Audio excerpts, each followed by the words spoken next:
Yakuza 0 is an action-adventure game developed by Ryu Ga Gotoku Studio and published by Sega. It serves as the sixth main entry in the Yakuza series and a prequel to the original games, though for many new to the series this will be their first port of call. The Yakuza series as a whole are a set of decent fighting games full of hilarious moments, balanced out with some rich narratives and some big character arcs. It's quite a fun beat-em-up fighting game set in 1988, revolving around two Yakuza exploring the districts of Kamurocho in Tokyo, a fictional district based on Kabuchiko, and the fictional district of Sotenbori based on Dotonbori in Osaka. You play as both Kazuma Kiryu, a 20-year-old Tojo clan underling, and Goro Majima, a 24-year-old former Yakuza member. Both fight back against some rogue elements in their clans in a spicy conspiracy story, with each protagonist operating differently and having their own unique fighting styles, trials and tribulations. The game has a rich side quest and minigame system where you'll be playing sport, beating up goons, engaging in real estate, or even, in the best part of the game, running a hostess bar. Now, the plot plays out like a movie. Parts of the story resemble that of a Kojima game, with other parts straight out of shonen manga or western action films. It exists in this weird borderline between easily accessible gameplay and plot so convoluted you'd struggle to get it all on a timeline. Combat is fun. For some bosses it can feel a bit hit spongy, but for your run-of-the-mill grunts you feel monstrous fighting them, and the heat attack system means that any part of the environment can be used for a devastating special attack. Half the fun is seeing what Kiryu and Majima will do when you attack someone with a plastic cone or an ashtray, or how he doesn't unalive anyone after throwing them off a 12-storey building. You've got the usual light attack, heavy attack system with some special moves and combos depending on which of the three fighting styles you're using on each character at that specific moment, and you can swap these fighting styles on the fly.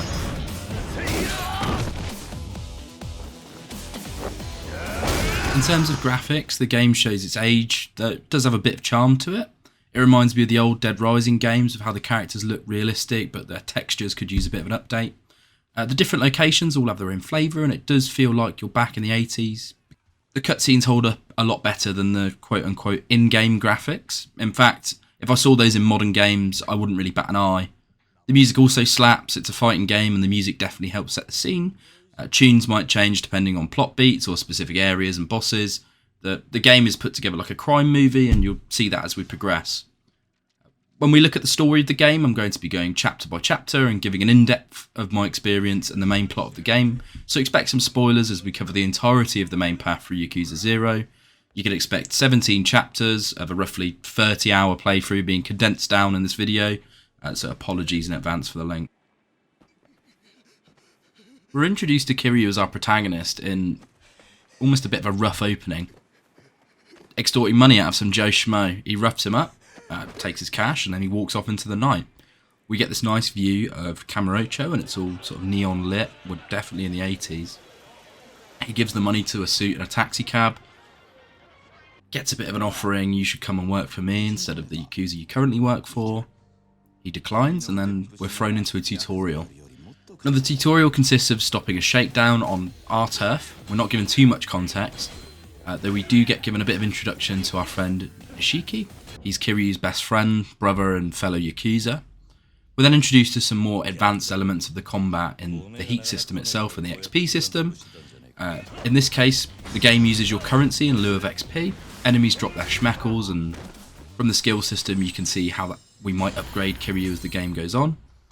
Money translates to XP points in this case, so if we lose fights we can lose XP and our money, if we get mugged, etc, etc. Though we can, loot the XP out of people's pockets. After we've dealt with business and we walk off with Nishiki, we're introduced to one of the many distractions in the game in the form of karaoke. At this point you can see the mask slip slightly. This isn't so much as a macho fighting game as a shonen anime in disguise. Nestled between the gangster story and its pretty heavy plot beats, which we'll see later in this experience, is a different view of Kamurocho, one absolutely pumped with colour. We could be spending all of our coins on upgrades, but what about saving some pennies to throw at the strippers? This game has it all.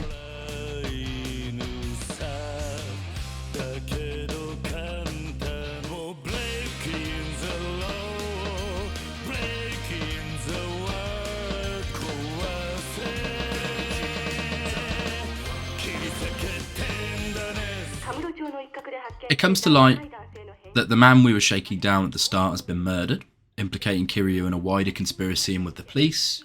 We roughed him up, sure, and we saw it in the cutscene, but it turns out someone popped a few caps into him when we left. Worst of all, HQ are calling us in and we're screwed. Our adoptive father, Kazuma, introduced, and he's screwed too as the vultures come circling in. In the Yakuza, there's a chain of responsibility, and it seems us getting framed gets all of our allies implicated too. Kazuma brought us into the Yakuza, therefore anything bad we do looks bad on him. We head to Clan HQ, and there the 3 lieutenants all grill Kiryu. Turns out the loan shark we were working with gave them a call and said he paid us for killing a civilian. Funny that. Though any attempts to try and claim innocence have us shut up for back chat. They elaborate that we drew attention to a piece of land called the Empty Lot, and this is an integral patch of real estate worth millions in the clan's hands. This land specifically is holding up a big renovations project headed by the clan, and whoever owns this piece of land specifically will inherit billions. 2 of the lieutenants leave and it's just us and Kuze, and it's starting to feel more and more like something isn't right. The clan leader, Sohei Dojima, wants the Empty Lot. He gives orders to the lieutenants for it, and this murder has just put a spotlight on the place. Now, Kuze, in his eternal wisdom, gives us a bit of an ultimatum. We turn ourselves in, leave our pinky finger behind in the form of an apology, and we'll get to live another day. We might be living in prison, but at least we're not going to get battered by the clan. Instead of doing that, though, Kiryu decides we're going to go pay the loan shark a visit. Though just as the plot gets serious, we're sidetracked to dealing with a drunk foreigner calling us his prize martial arts pupil. We unlock a new fighting style, focused all on fast moves and dodges. There's a couple more fighting styles yet to come, though this sort of thing's quite commonplace, so whenever the plot gets quite heavy and intense, the directors tend to just ease things off a bit and throw a little bit of humour in there. When we're back on track, we fight our way up the loan shark's office in what I describe as baby's first dungeon section. There's some absolute sprawls to come later in the game, though at this point it's just a couple of rooms. Kuze arrives, funnily enough, just as the shark's about to snitch on him, and after his best husband, after a few stellar impressions, he swings on us and asks us to spy on our adoptive father. He admits in the same speech how he knows exactly who did the murder, and that we could either join him or go down with Kazuma's ship. We hit him with a sick burn. You think you're smart enough to control the board, but you're too clumsy to hold the pieces, and tell him to get stuffed. And after our pager goes off, we head to the Kazuma family office to get the lowdown from our best friend, Ishiki. We meet Kashiwagi, the captain of the Kazuma group, while Kazuma himself's in jail. He's one of the few who has our back during all of this. He informs us about the Empty Lot. It's sat dead centre in the middle of Yakuza-bought land. And he tells us the story about whoever owns it will cost the Yakuza billions. It becomes clear that Kuze is making a power play to expel Kazuma and acquire the land for himself, and any moves against Kuze would give the clan even more reason to strike against Kazuma. That is, any more moves as a Yakuza member. So smooth brain plan number 1, and the overarching setup for the rest of the game. Kiryu decides to leave the Yakuza, have a straightener with Kuze, and finally find the killer and clear both his name and Kazuma's, as Kazuma's not been involved at all. Kiryu holds Kazuma in quite high regard, as he is his adoptive father. Kiryu himself grew up in the Sunflower Orphanage with Nishiki, who we've met. Kazuma was the head of that orphanage. This plan sounds easy, right? So we go fill up our pockets with bento boxes to abuse the healing in the game and head out to the first long encounter. So the Yakuza series as a whole is very good at long set pieces, whether it's storming an office or a boat or a national monument. Rest assured that's sort of what Yakuza does at its best. We storm the castle, watch it blow up around us and come out unscathed and shirtless. So we go to the HQ. Kuze refuses to let us see the boss, so we take the hard road there and punch our way through. Despite the quite serious plot, threaded throughout are moments of comedy, a lackey that won't stay down, opportunities to throw people out of windows or smash them into urinals. The fight through Tojo HQ is excellent. Each room's filled with an abundance of different bits of furniture you can use as a weapon, kind of like those old Dead Rising games.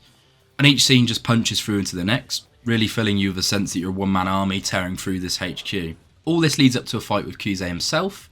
Finally, after he's had so many shots on us, we get our revenge, and this is just chapter 1 of the game. So the boss fights in this game are spectacular for the most part. Kuze throws his shirt off, revealing this huge back piece, and the two of you fight, while fire's coming off both your fists. It's very much Return of the Dragon. These fights can be hard at times, that you wouldn't think that fighting Kuze. You kind of need to wait for the next couple of games before the difficulty ratchets up. After sending Kuze to the chip shop, the clan boss comes out, Sohei Dojima himself. He chews out Kuze for making an ass of himself, and Kiryu finally pleads his case to the big man up top, offering to leave the Yakuza to keep the heat away from the clan. Though citing a certain Kiryu has already left the clan, so I don't need permission to kill him, Kuze dropped earlier, Dojima lets us out and makes Kuze chop off his own pinky for reparations. The other lieutenants are loving it and side with Dojima as they should, showing there's no love between the lieutenants and that when it comes to climbing the ranks, they're all out for themselves. Dojima does, however, impart one bit of info as he expels us, that we're no longer part of the Yakuza, this isn't our problem to handle, that because Kazuma brought us into the Yakuza, and now we've left, he's the only one who can face responsibility for it. So Kiryu heads through the streets in the rain, all seemingly lost, and a mysterious man by the name of Taichibana, aware of our circumstances, helps us off the ground, claiming he's been waiting to meet us, and it seems he already knows Kiryu by name, showing there's plenty of actors moving behind the scenes here. 立てますか?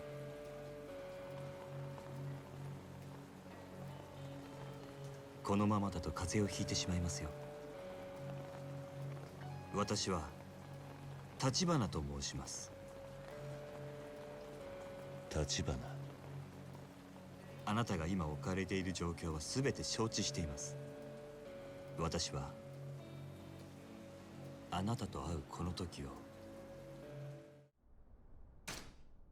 Chapter 2 opens up to our new friend looking over Central Kamurocho. He offers us a steak dinner and a shower and even dry cleans our clothes. It's a bit sketch, though we find our new friend Tachibana is actually a top-rate geezer. He seems to know everything about us though, Nishiki and Kazuma, and even back to our orphanage days. He lays his cards out on the table that he too is after the empty lot, and he asks us to join him, with the offer of protecting us and Kazuma if we help him get the land rather than the Tojo lieutenants. Kiryu raises the fair point that the offer's too good, too convenient, and fair play to him for not getting groomed. We take Taichibana's card and head off to Kazuma's office to let Nishiki know we're not dead. This is the 80s after all, there's no cell phones, there's only pagers. There's a lot of running back and forth, but I never saw this as a problem when I played. There's always thugs to beat up or things to do in the city, and you'll want to engage with all of that to some degree to avoid being underleveled in the late game. We let Nishiki know about the previous day's events and our plan to play handbags with Kuze to get our killer found. En route home, we have a side encounter with one of the most annoying elements of the game, Mr. Shakedown. This mutant's a now reoccurring random encounter, similar to a roaming boss. He's too hard to fight at our current level, and if we lose, he takes our wallet and therefore all our XP. We can get this back later, but I just tend to avoid fighting him until later down the line. We head back to our apartment, smoke inside like a Chad, sink some beers with Nishiki, and he tells us the loan shark has now also turned up dead, so it seems Kuze is tying up some loose ends. We find out that Taichibana's companies are just as ruthless as the Yakuza themselves, and even the Tojo are having issues with them. Perhaps the enemy of our enemy is our friend in this case, though we intend to find that out, as the next day we're sent on a scavenger hunt to find out about Taichibana real estate. Now, there's no map markers to help us, and genuinely this makes it a pain to complete this mission. The open world is quite huge, we don't move that fast. We need to head to a car park completely unrelated to our previous tasks, and we find out that Taichibana just ran off to a cafe called Blend in Theatre Alley, and we get our first lead. Here is where some of the cracks in the game start to show. So Yakuza's at its best during the high action scenes, and the filler between them at times can feel very padded. It's not a major issue, but it might cause some friction for new players, especially when your progress is constantly paused behind random encounter fights. Think of it like Pokemon in that regard, but we're not catching any of the neckbeards, we're just smashing bikes over them. Anyway, back to the plot. Our sensei returns as we look into Cafe Blend and learn our third fighting style, the Beast style. It's all about big hits and big defense. The Beast style excels when there's environmentals around that we can hit over people's heads. It's a fighting style built around using weapons and bits of the environment to swing at people. It's also got quite a nice block that can make you pretty much immune to damage and knockdown, though not fully immune, and we'll see in some cases later on. We end up speaking to the cafe owner, and it turns out his cafe was one of many properties in his building, and that Taichibana's been running everyone out. One guy remains, and so off to the building we go to try and catch his men. We get there and the place is filled with homeless people camping out. Taichibana's using them to try and flush out any tenants. The last holdout is an owner of a bar called Namaste. He normally pays the Tojo clan to protect him, but even they got sent running by Taichibana's men. so it's clear his group are much stronger than we originally anticipated. 6 of his goons arrive and we decide to have a chat with them. We meet Oda, Taichibana's heavy hitter. He offers the barman some money. He'd previously paid the Tojo clan for protection, a whole 2 million. It's clear Oda's a big player as he's managed to shake down the Yakuza themselves. He's then doubled and tripled their cash offering, giving it back to the barman.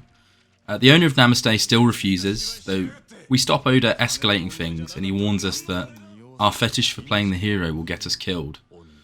Oh boy, he mustn't have seen that we've got 7 more games after this to keep playing. Eventually, Namaste does accept the bribe and he clears out. We find out that it was all about the money for him.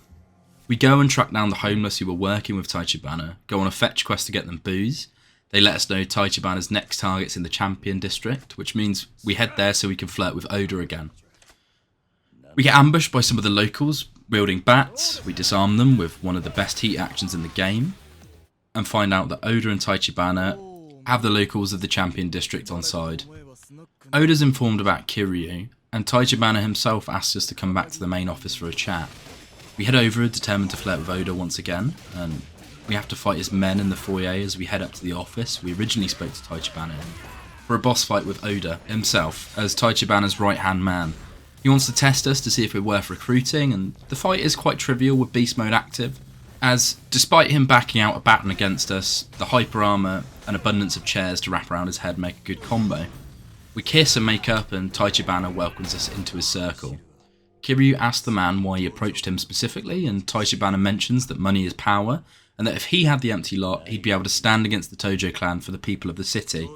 It was Kazuma himself who asked him to approach Kiryu, and reveals that Kazuma knows the only person who can find the owner of the empty lot, Tachibana himself. You'll get used to all the loops and turns the story takes as it goes on. Turns out Kazuma, months ago, predicted Kuze would shoot for his spot, put Kiryu in the firing line, and he entrusted our protection to Taichibana while he went into prison. Taichibana produces Kazuma's pocket watch as proof the two are allies. Now that we're part of Team Real Estate, the story shifts to its second protagonist in a completely different prefecture, Goro Majima, before he became the mad dog of Shimano.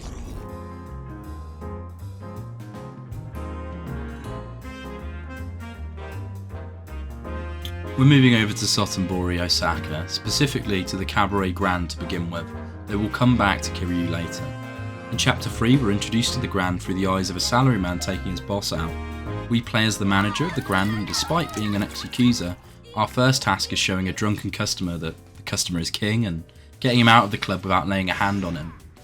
Now Majima is greasy sweet, and without so much as raising a fist, we disarm the man and get him covering the bar's tab for the night like a real top manager. I know what you're thinking, this game's about Yakuza, right? Why are we playing as this dude? Well, a smoke on the rooftop reveals all isn't as it seems. Majima isn't just the host of the club, he's trapped working there, with eyes on him through the streets.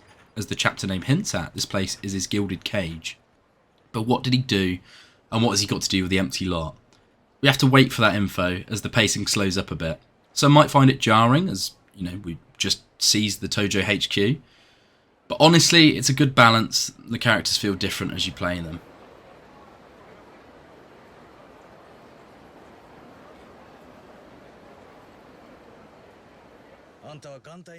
We're introduced to Sagawa, who lets us, as a player, know that this post at the Grand is a punishment for Majima. He's been kicked out of the Yakuza for some past crime. Kicked out by a man named Shimano, we're given the ultimatum of making Sagawa another 500 mil. Then we'd have our ticket back into the Yakuza. Or if we wanted a quicker way in, we could make a quick little hit job for Sagawa. This hit unknowingly is what sucks Majima into Kiryu's story. Before all that though, Sagawa makes our top hostess move to one of his other clubs, and so we need to find a replacement. On the way we encounter Kameki. He's Majima's version of the martial arts trainer that Kiryu has. Majima's first fighting style is the Thug style. It works similar to Kiryu's brawler style. You bash out X attacks and combo with Y for finishes.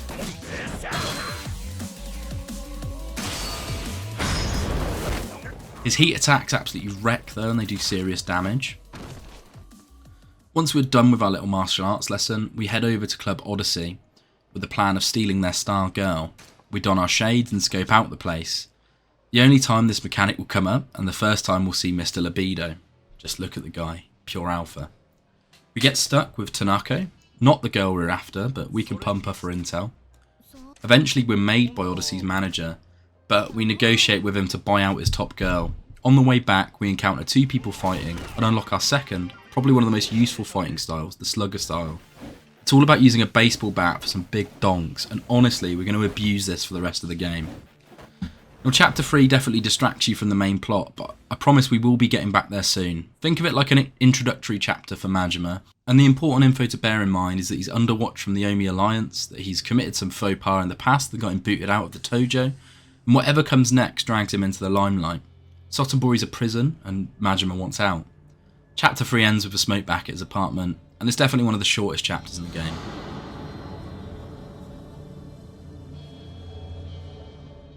Chapter 4, however, opens up with a flashback. We meet a character named Saejima, we won't see until Yakuza 4, and he's armed to the teeth.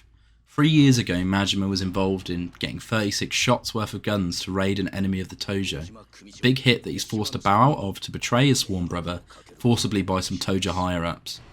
This isn't all too relevant for Yakuza 0, but it does show us how that he lost his eye, and we meet Shimano, his headman, who takes offence to Majima wanting to go against his orders and protect his sworn brother. This is the offence that gets Majima locked up in his gilded cage. After our little nightmare flashback, we decide to head back to the Grand. There's not many options besides side quests or sub-stories, as the game calls them, that we could be doing instead.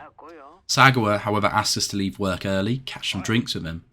Majima quaintly tells him he'd rather drink his own hot piss than drink with Sagawa, but of course he owns us, and he's our ticket back into the clan.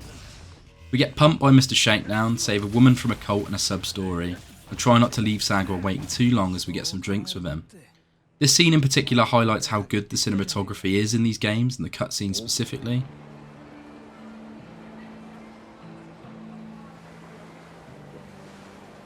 Majima refuses to look at Sagawa. He absolutely hates him, and you can tell that even without what he's saying to him. We only look up at him when he offers us a chance back into the clan to perform this hit that he alluded to earlier. One Makoto Makimura, allegedly a ruthless criminal, and Sagawa even does the honours of giving us a time limit to the kill before we become the mark ourselves. We agree, and perhaps you could predict at this point that Makoto might have something to do with the empty lot. Well, Majima demands we have a little nap before we find out any more. The next morning, we start scouting out where this Makoto is. Telephone clubs are our first shot in finding anyone connected to them. Majima chapters so far have been much less combat heavy than Kiryu's, and it works to their benefit, I think. Majima doesn't need to punch his way through everything. He's crafty like a fox. Kiryu's built like the Hulk despite being 20. His tactics are his own. We hit up 80's Babe Station for 2 hours until eventually we get a lead on the line. At the mention of Makoto's name, they clam up, but they eventually get convinced to come and meet us. After a slight detour to make 50 grand, including a side story on pretending to be a woman's boyfriend, we take out our lead, a girl named Akko, out to find more on Makoto, who it turns out isn't a bigger scumbag as Sagawa wants us to believe. We go into the Sega Center, we win a stuffed animal for Akko, we take her to the disco, all in exchange for finding out more on Makoto. We even unlocked our third fighting style, all focused around breakdancing and big sweeping attacks. After doing some dancing, we find out Makoto is a bit of a good Samaritan, and one built like a tree with muscles like a bear. Sounds like someone more Kiryu's speed in a fight. Though Akko does tell us where this Makoto works, a massage clinic downtown. We also learn he's looking for a man with a back tattoo. We've not seen one of those yet, but just remember that going forward. The music amps up as we run to the clinic, determined to end this tonight, blade in hand, though things go slightly tits up, with us not finding our muscle man but instead a blind female clinician.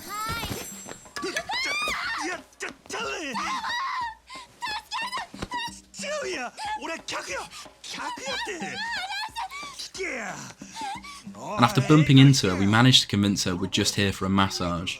We make her cry, and all of this takes away Majima's momentum when it comes to the hit. Instead of being ready to dagger out, we end up on the table, shirt off, and getting our knots worked out. Mr. Godhands himself arrives, spotting our Yakuza tats and the dagger we left hanging out of our bag, giving Majima his first boss fight across 2 chapters.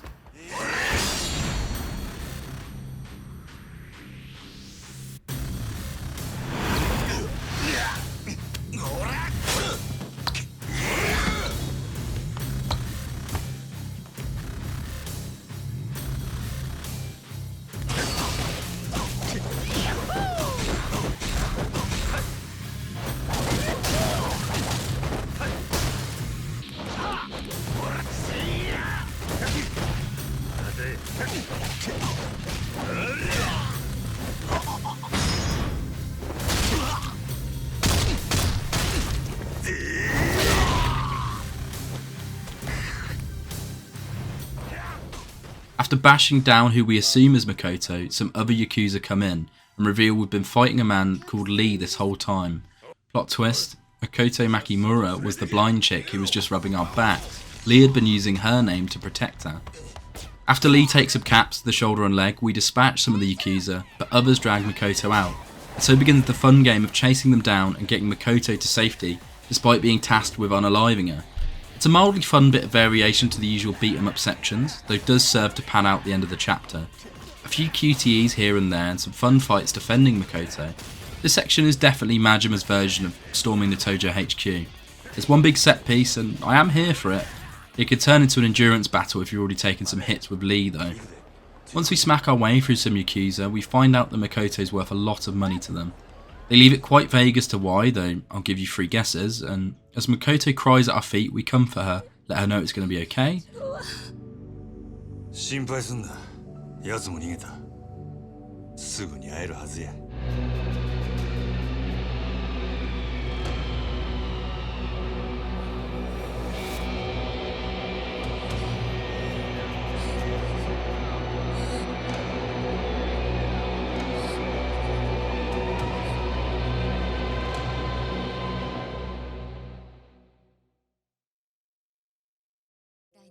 Chapter 4 ends, and we jump back to Kiryu's side of the story with a nice roundup of the story chapters 1 and 2, and where we left things with Taichibana. 堂島組若衆桐生一馬は育ての親でもある若頭の風間を守るべく決死の覚悟で組を抜ける。桐生をはめたのは風間に次ぐ組の幹部堂島組若頭補佐久世剣能会会長久世大作。その最終的な狙いは殻の一坪と呼ばれる土地にあった。巨大な利権の絡むカムロ町再開発計画にとって欠くことのできない殻の一坪。そのわずかな土地をめぐる極道たちの熾烈な争奪戦にある一人の男が桐生を巻き込んでいく。橘不動産社長橘哲。その背後に隠された風間の意志が桐生の運命を大きく変えようとしていた。We go and get dripped down in a nice new suit ahead of our first day learning the ropes under Oda. This is the outfit we'll have for the rest of the game. We get a bit of time to chat with Nishiki and there's some great character building. For a fighting game, the slow moments do really add a lot of polish, and I mean that's the part a lot of people fall in love with these games. A fun nuance of having Nishiki with us is that when we enter combat he'll join us, fighting alongside us, holding enemies and even unlocking some unique heat actions with him around. After we get decked out in this new suit, Nishiki gives us a warning that Kuze's on the warpath, a bit of foreshadowing for the chapter boss. And we head over to Cafe Alps and continue our little slice of life section, learning to be an upstanding salaryman. From a story perspective it makes sense. We're not in the Yakuza anymore, we don't have to throw as many fists as the first 2 chapters. But after some dry spells as Majima, you do start to itch for a big bust up. This little business apprenticeship plays out as us getting to make a load of choices while Oda marks our performance. All the way from seating position to how we hand our business cards over. Oda's a stickler for etiquette, but this section's quite entertaining. Our client is having some issues with squatters in his building. If we start trying to fade them, the police will get involved, so we go and get a box of chocolates and head over there to negotiate with them. We're going to try and pay them off to leave. After some rather impolite chatter and the squatter demanding the owner himself comes, Oda asks him to bring his Yakuza friends and basically calls him out for being the scum he is. He knows he needs the organ grinder, not the monkey. The Yakuza come and ask for 7 mil. And finally we see the dark side of real estate. Oda says screw that and tells them to deal with Kiryu. Now Kiryu shows them how it's done and we blast them with Oda in the party instead of Nishiki this time.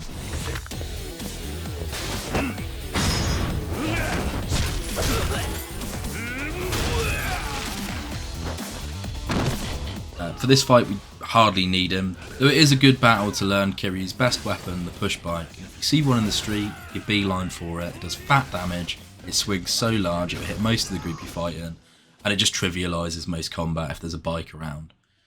But after we beat the Yakuza, we find out they're Tojo guys, they're working under one of the lieutenants, and we head back to our client, and en route encounter the intro to Kiryu's big side minigame, the Kamurocho real estate. Now it seems the cafe man owns a few properties, and we can help him out, not only to buy more but to staff them, and it's a good, rather time consuming way of making a boatload of cash. And remember, in this game, experience and cash, they're the same thing. Majima has a similar side hustle in his section of the games, but it's a hostess management sim, and we'll see that later. If you do just the main story, looking at probably a 30-hour game, but if you add in both side hustles, the sub-stories as well, we get into the hundreds of hours, our own simultaneous plots as well. Kiryu's side hustle and the real estate battles with the Leisure King and his goons isn't a bit of side content I've really gotten into, though Majima's one later on, oh boy, spent longer doing that than anything else. We have to wait for our client to clean up his new building, so it's a good time to go and do some sub-stories before we're back on the rails of the main plot. I head over to go and help out our martial arts sensei Bacchus. He teaches us some new moves if we stop some assassins going for him. And again, the sub-story stuff is all a bit rogue and garish, but it's quite a lot of fun. Playing Yakuza without doing all the sub-stories is like eating a sandwich with no bread. It all, for the most part, has quite a lot of heart, and it's all very much engaging. We head back to our client. We learn the basics behind investing in real estate and getting that sweet yen. Again, XP points, before heading to Serena, a little karaoke bar where both Oda and Nishiki are present. This bar will become Kiryu's usual spot for the next 7 games, with the owner, One Hot Mama, being a helpful hand in all the upcoming plots. We sit and have a little bev with Nishiki and wait for what seems like hours for Oda to tone up. We even sneak some karaoke in. Funnily enough, Nishiki singing in the little cutaway mid-song, he replaces Kiryu in the animation, and that made me giggle. Whenever we do karaoke, you'll see that sort of partway through the song it will cut away to its own little video, and again, it's quite funny. Oda stumbles in, literally, covered in claret, and it's clear someone's just jumped him as the Yakuza from earlier follow, including Lieutenant Awano, one who we haven't got too well acquainted with yet. Apparently he's not happy of us disrupting his squatter business. Awano's very unhappy. We've joined Tachibana and they're his direct competitors. It even shows how a man had to lose his finger because of our meddling. He spreads Nishiki's nose on the bar and he sets his goons on us while he has a drink with Nishiki in our absence. It's quite a high stakes scene, Kiryu being led out, Awano menacingly saying he's about to have some fun with Nishiki. It makes you want to deck these guys and get straight back up there. And it's at this point the combat in the game gets a little bit more advanced. It's not enough in this fight just to spam X and hit Y after. You've got to pick which goons to take out first, try and split them up so they don't dog on you. Choose which combat style is the most appropriate for each speed of fighter. Some of them might have weapons, some of them might use karate. It really does get in depth.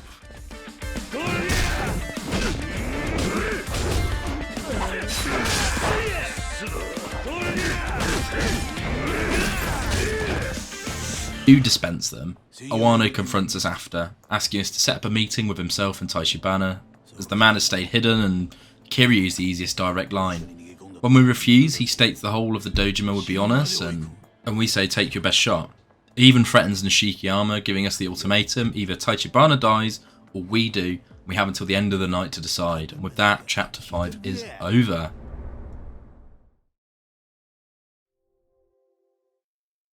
At the start of chapter 6, we're straight into Kiryu going back to Serena. We find out that the dojima is starting a full-on search for Tachibana regardless of what we do. Oda and Nishiki butt heads over this, and after a bit of back and forth it becomes clear that either Kiryu or Tachibana will bite the dust. Unless they can find the owner of the empty lot ASAP, then they might be able to bargain. Oda sends Tachibana into hiding, though Kiryu keeps calm and collected as he sets off to nab Kuze and clear his own name. It's around this point Kiryu's story really starts to pick up, as we head into the empty lot to give it another once-over now the cops have left it. I also decide to visit a place called the Shrine en route to exchange some challenge points for some rudimentary upgrades. Probably the stupidest hiding spot as everyone's got their eyes on it, but he does give us another little plot twist that Kuze doesn't have any connections to the hitman, that he can't be the lieutenant who's setting us up, so it must be one of the others. We also find out that Tachibana knows who the owner of the lot is now, but hasn't had the chance to contact them yet. He tasks us with staying alive until he can contact them and broker a deal with the dojima where everyone gets out okay. He asks us to survive just one more day and he'll be in touch tomorrow, and then he disappears. We decide to head home and lie low there. En route, we meet a side character called Mr. Moneybags. He teaches us the fine art of throwing cash to distract goons while we move about Kamurocho. We could use that technique to avoid fights if we want, though it does cost us money each time we do it. I'd noticed around this time all the random street fight encounters have levelled up somewhat, having a greater mix of enemy types and bumped up health bars. We head home and hit the sack with an ominous warning of anything we need to do we should do before we sleep. And as we do, the lieutenants meet and it's clear Kiryu isn't giving up Tachibana. The midnight clock strikes, the kill order goes out. After all, the Dojima family doesn't tolerate ingrates, quote unquote.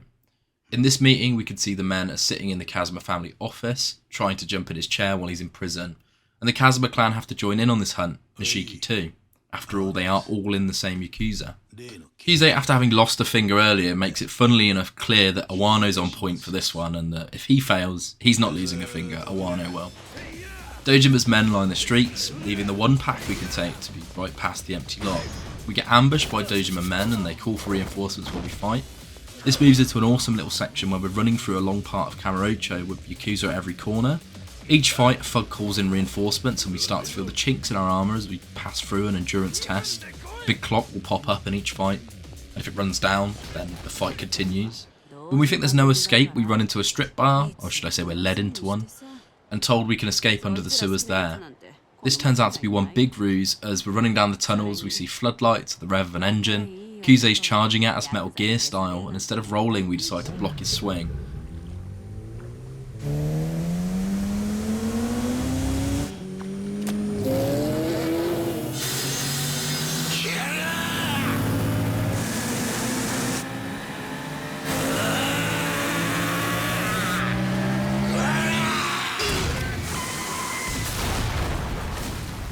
He comes tumbling off the bike, and so begins the showdown of Kiryu, and a showdown of Yakuza ideals, as Kyusei is a man who's lost his ideals many years ago, and Kiryu is one who keeps a lot of stock in them. The music amps up, and Kyusei starts to chat about his motivations. As long as he's alive, he's going to keep coming back for more. It's man versus man to the death.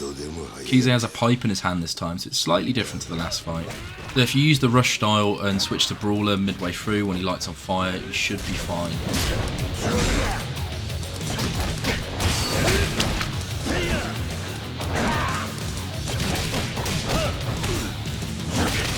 The fight is more memorable than most, especially when after the fact Kiryu is faced with the choice to kill Kyusei, he turns it down.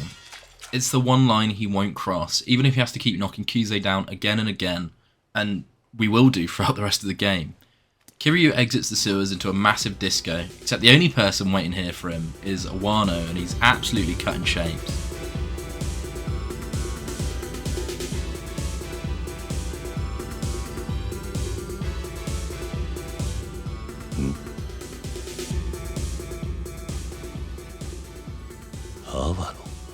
He asks us to come and dance with him while we talk, though as we go to leave, Awano cuts the music, states he's grateful to us for giving us ammo against Kazuma and Kyusei. Again, the lieutenants are all after this one captain spot, and there's no honour among thieves it seems.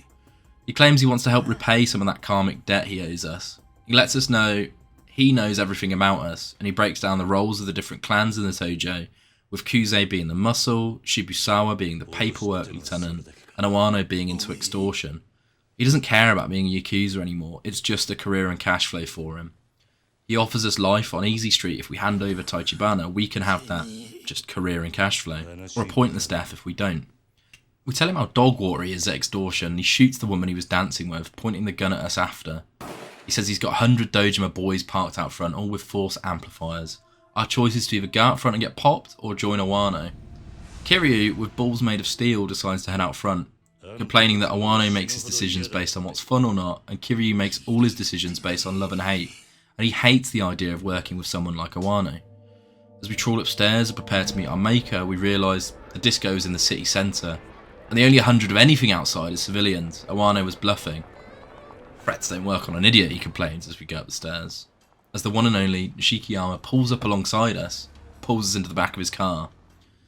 This is the last time he can help without getting himself killed, and he begins to drive us out of Tokyo, as the Dojima has the city covered. We pull up at a lay-by, and after a whole day of driving, he offers us a ciggy and a light, and ominously tells us to keep it as he won't be asking for it back.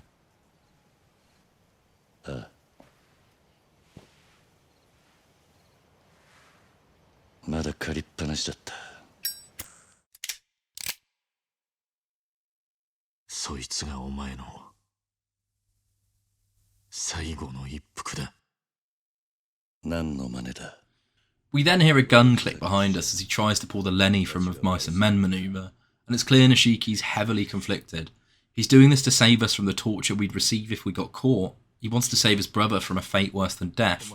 He even admits at this point that he and Kazuma are screwed too, but the least he can do is stop us dying in pain. We turn to face him and apologise and tell him that he's going to get through this. Kiryu says he has one request. That once we get plugged in, Nishiki takes our head back and uses it to protect himself from the clan. Our last words are, "It's up to you now," and Nishiki pleads us to stop looking at him. We tell him to do it and that you can't get to the top by crying, but Nishiki can't shoot us. I mean, how could he? We're his sworn brother, and a literal one at this sense. He says without us he couldn't do a thing, and both brothers agree they're stronger together, and deep down they're both still the same as they were when they were kids, making trouble for Kazuma. It's a very emotional scene, and it goes to lengths to build the relationships between Nishiki and Kiryu.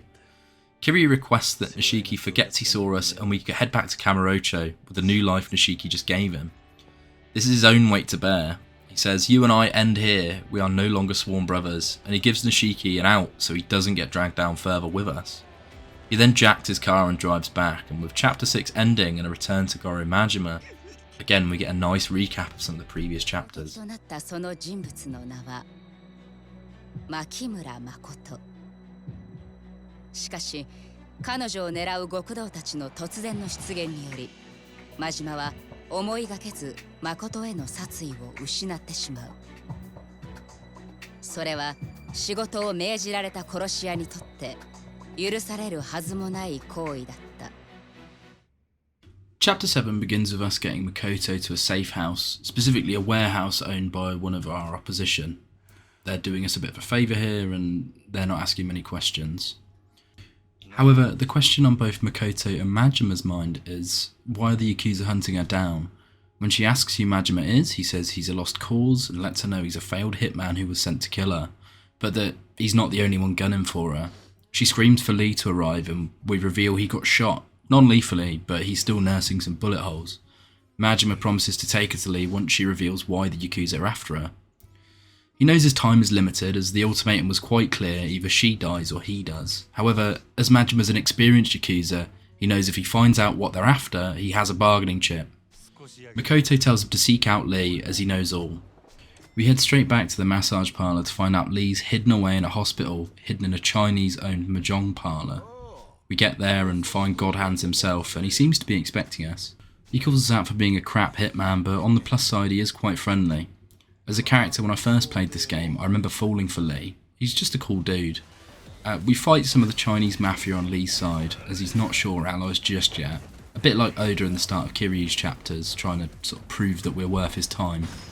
They use big Chinese sabres and kung fu, and the combat again is picking up a bit for Majima. If you get hit with those big swords, you're going to get hit prone. It's a little bit annoying at times, but you can avoid it. We find out Makoto's backstory and how she got blinded. She's searching for a man with a bat tattoo because he kidnapped her and done some quite horrible things. The only lead on this Batman was that he was in the Korean Mafia and that she's got some sort of post-traumatic blindness. The last thing she ever saw was a bat tattoo on the man's forearm. Lee's been searching for Batman ever since. Lee elaborates that Batman is small time and so can't be the reason she's being hounded by the Yakuza. Something else has got to be going on. Lee also suggests a route out of having to kill Makoto, though refuses to elaborate until his plan's worked out. He tells us to look after Makoto in the meantime, and we go and get a bite to eat. This serves to refill our health, and we head off. Back at the warehouse, we see Makoto and let her know Lee's fine. She has a little cry and we comfort her. Be prepared to ship the hell out of both of them.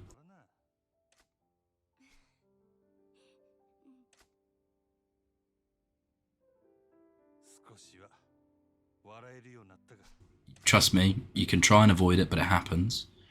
We offer to get her some takoyaki, a popular deep-fried squid dish, and make the rounds. It's a good spot in the story to squeeze in any sub-stories you might have missed at this point. You can do them at any point in the game once they become prevalent. so there's no worries about missing them. It's just a nice little lull to get some XP. Once we head back to Makoto, her and Majima bond a little bit more over his missing eye and her blindness. Majima questions why she's wearing a watch when she's blind, and she mentioned it used to play music. So we take the watch and eventually we'll fix it. We even find time to ask her about Sagawa, though she's never met him. Just have to trust Lee's plan will bear fruit, whatever that plan is.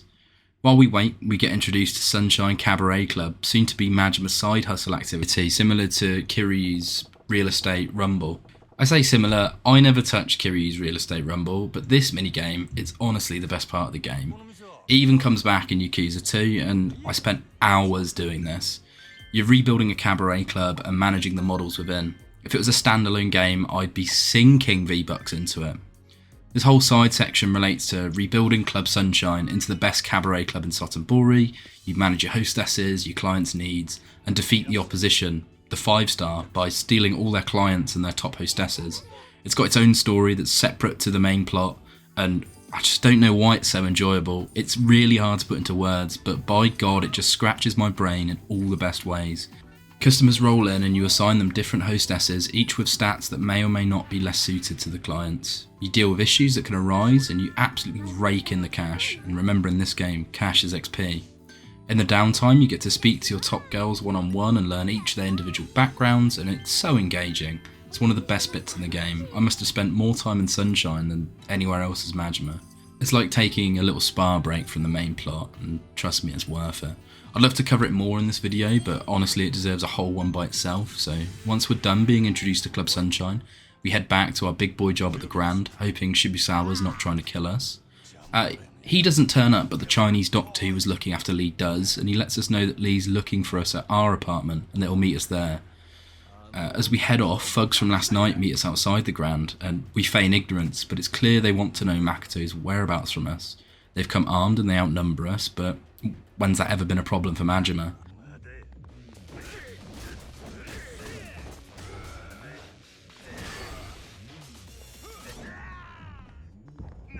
The fight's a lot like the fight at Lee's, and I'd take out the pistol man first if you can.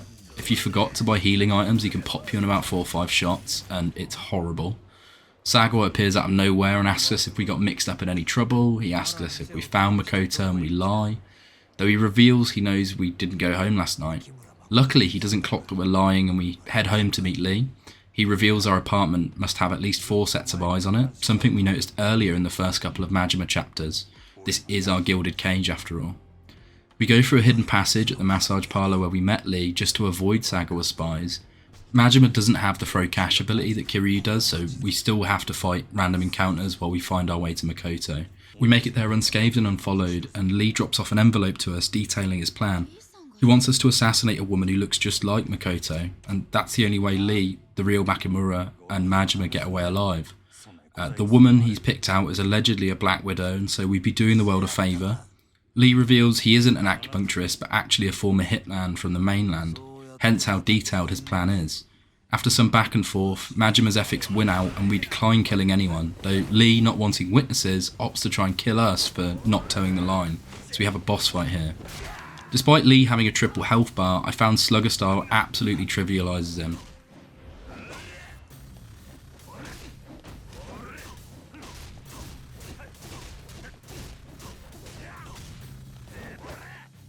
After beating him, he stresses that his plan's the only way to look after Makoto, that even if we die, someone meaner will come after her.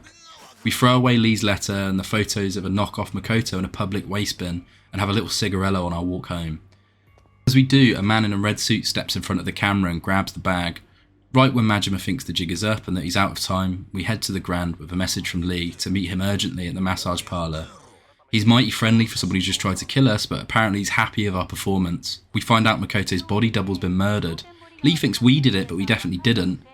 This is confirmed when we get called by the actual hitman, telling us to meet him at the Grand, Mr. Red Suit. This ends chapter 7, and now we have a good few chapters left, but the next couple tend to fly by as they're a bit shorter.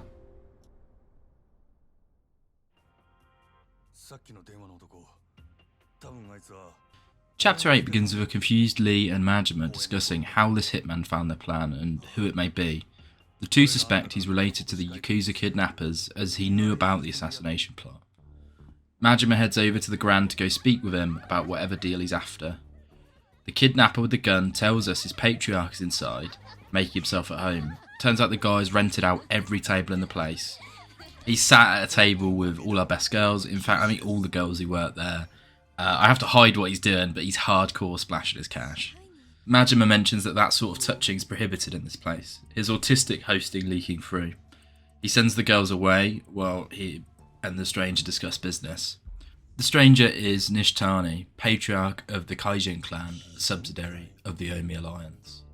He asks us where we have Makoto stashed, and it turns out he doesn't need her life, he just wants a quick chat with her. He promises he'll keep the fake death a secret from Sagawa if we hand her over. He refuses to speak on why he wants the woman, unless we're going to beat it out of him. Turns out the guy is cruising for a bruising. Majima states he can't hit a customer in his club, and Nishitani's laughing over it.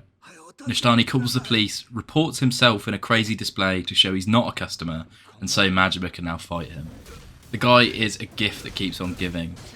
He draws a big old blade and we face off. His whole crazy demeanour and knife style calls to Majima's rebound in Yakuza 1 onwards. I feel like Nishitani's where you get the Mad Dog Majima from. You see a lot of the info for Majima and Yakuza 1 onwards.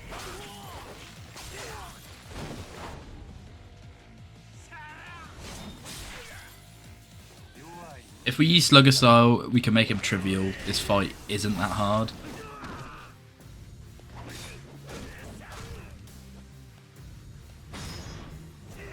He hands himself in without resisting. Majima doesn't find out why he's after the girl, but he gets promised he'll tell him next time they play. We head upstairs and Sagawa had been in the office since the cops got there. Sagawa finds the whole situation fishy, like why did the body have a missing face but was identifiable by a uniform? You could tell he's very suspicious, especially that Majima never called him after as well. He makes a big deal out of that. He does, however, say he'll put the call in to get us back in the Yakuza. But we can tell Sagawa won't buy the ruse for long. Majima decides to head to Lee to explain about the hitman. As we're heading over to him, the Chinese doctor rushes us with painkillers for Lee, saying it's urgent. We find Lee, give him the painkillers, and he reacts like he hasn't been using them and he didn't know about them at all. It's very fishy indeed. Majima asks Lee and Makoto to flee town for their safety. As almost right on cue, the doctor shows us. He sold us out, and the thugs he shot belong to Sagawa. It's not good at all. Though we do get a chance to beat up the men who've been guarding our little golden cage, and we'll recognise all their faces from the people that were watching Majima in his first chapters. Lee asks us to flee with Makoto while he makes sure the doc doesn't bleed out. He's got a van parked out front of the massage parlour, and if we can get there, we've got the best chance of escape.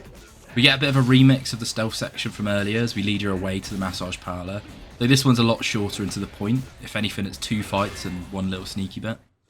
Lee meets us out front of the massage place.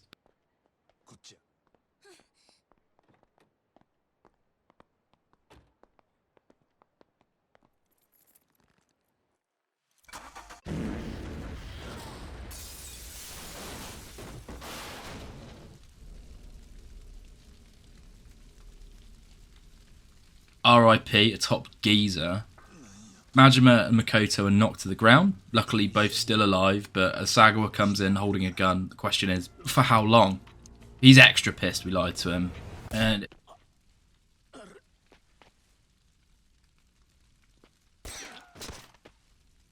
as he goes to pull the trigger, we're saved by yet another mysterious stranger. And from there, chapter 8 is finished and we've just crossed over the halfway mark. We get a nice recap and we're back in Kiryu's shoes as he returns to Kamurocho. Chapter 9 is quite a short one and it opens up with Dojima thugs combing the street for Kiryu. They actually beat down a random stranger who looks like Kiryu, but our man's nowhere to be seen. His apartment's lit on fire and we're entering one of my favourite Kiryu sections, the homeless arc. We do have a hideout in town besides our home, of course, Club Serena. Though we don't want to cause any trouble for Mama, but we are running low on options. We reminisce on cutting ties with Nishikiyama. We hide in the back room as Dojima family men barge in, and we defend Mama's honour before fleeing into the night, leaving our family heirloom at the bar so Nishiki can retrieve it. We head out back and realise we're going to have to fight our way to safety, when even more Dojima begin flooding the streets.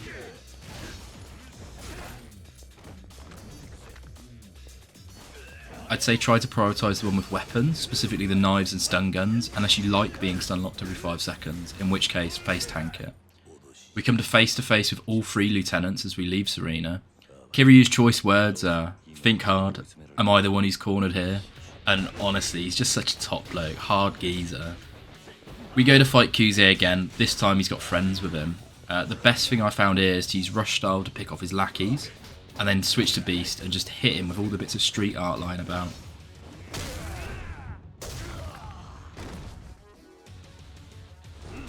We beat Kuze for the 90th time in the game, and we're saved by a speeding car.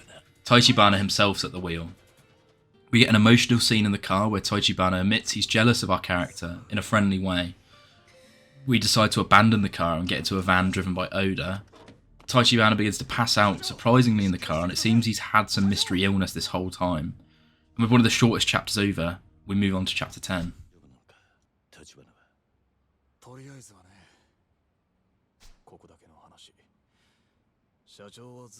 We open up chapter 10 standing over Taichibana in the hospital bed. And by God is this man jacked. We learn his kidneys don't work properly and that he needs dialysis every other day or he'll perish. Kiryu learns we're in Little Asia. It's a few streets in the middle of Kamurocho where even the Tojo won't go in. In exchange for extortion payments, the Tojo will stay out of the borough basically. It's run by the Chinese exclusively. So far you can see there's quite a few factions that will come up. As far as factions go currently, we've got 3 we have the Tojo clan, the Omi Alliance, and outliers in the story. So the Tojo clan would consist of Dojima, the people above him, and the people below him, in this case the 3 lieutenants, and Kashiwagi, and technically Nishikiyama as well. They're all after Kiryu at the moment. They're also after Taichibana because he has information about the empty lot. That's what that group's up to. We have the Omi Alliance, and in terms of this game, that consists of Sagawa and Nishtani, and currently they're both after Makoto for their own various reasons. There's people above them, and we'd consider the Omi to be the main competitors of the Tojo clan.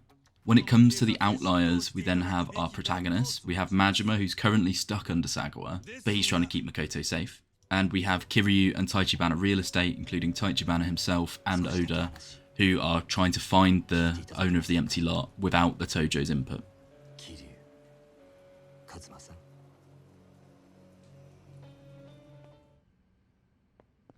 We meet Elder Chen, the overseer of this place.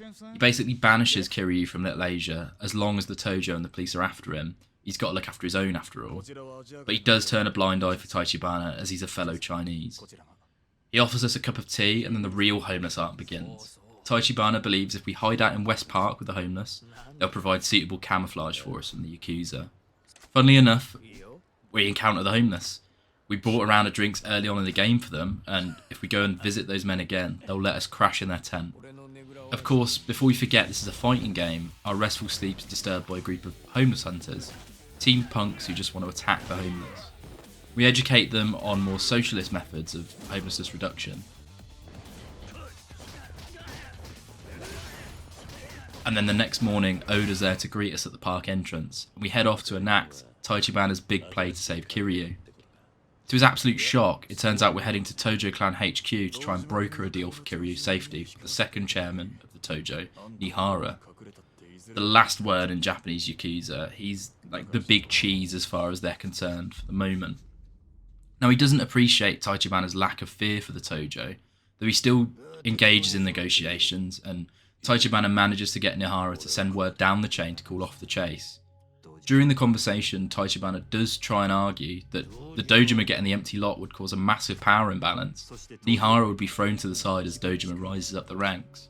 He offers a fat 500 mil before and after for Kiryu's safety, and 30% of the real estate's Kamurocho profits. He continues to hammer the point that Nihara stands to gain with Dojima not gaining the lot, and that if he's going to side with anyone, just make sure it's not Dojima. Nihara compliments us for spreading his legs and playing the game properly.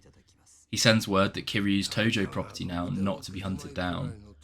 As our 3 favourite realtors now head out, Nihara compares us to Daddy Kazuma, an unrivaled Yakuza dauntless at redefining what a man is. He regretted not buying Kazuma and says given the chance he would have spent 1 bill on him. He asks us if we're worth the same. As we leave, we do encounter a foyer of goons. It turns out we've bought our safety, but not our walk to the exit. We have to fight our way out of the HQ, and then once we're out we should be fine. We use the lovely sofas to swing around, and it's another real set piece in the game. Given all the faffing about we've been doing up until this point, there's more enemies than we've seen in one encounter before, but the B-Style works wonders here. After making a big distraction for Taichibana and Oda, we meet back up with them, and then we move through a pretty sexy section as we both Oda and Taichibana backing us up, which means, you know, more heat actions and a bit more backup in terms of hand to hand.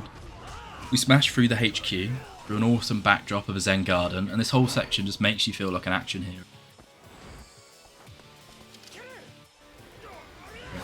The only downside here is the Katana boss's cutscenes used twice in quick succession. It can be a bit jarring, but thematically we've just blasted out of Tojo HQ and we've put ourselves on the chairman's radar.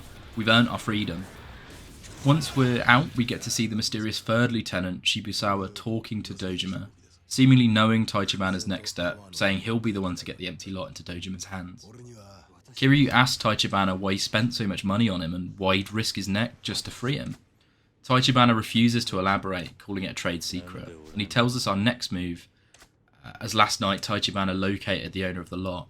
They're in Sotenbori. He says, we can't make a move yet as another faction's giving chase from the Shibusawa family, and the Omi alliance is moving in too, the Omi being the faction Shibusawa works for. Kiryu says he's going to head to Sotenbori to find the owner rather than waiting around. Oda also says he's going to go with Kiryu despite the danger of the unknown risks. We're given a prompt to finish up anything we have left in Kamurocho before we hit the road. We will be coming back here, but just not for a while. Once we wrap up our sub-stories, we head to Little Asia, and Taichibana informs us, once we return to Kamurocho, he'll tell us exactly why he's got so much skin in the game with the empty lot. He tells us the owner of the lot is a young woman, functionally blind, and, big twist, the owner of the lot is Makimoto. That explains all the Yakuza being after her, before we switch perspectives and end the chapter. Hopefully about to find out who the man in the white suit is.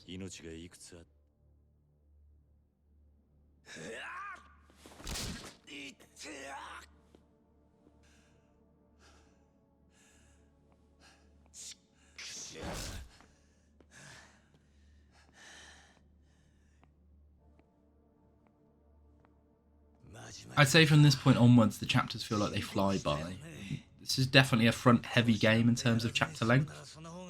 Majima's knocked out as Makoto's stolen, and when he wakes up he's tied up in the same warehouse he was years prior when he lost his eye.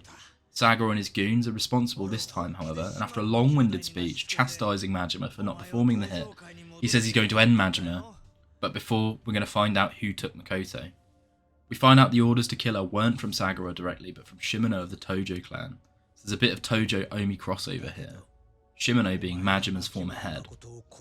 Sagawa thinks that Nishitani, the guy who was sending goons and attacked us in the Grand, and Mr. Whitesuits are in leagues. And so to find Makoto, we need to find Nishitani, who's currently under police custody.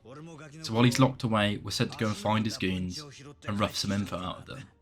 Sagawa gives us one last warning before and a little kiss on the cheek. A packed lunch and he sends us off to work.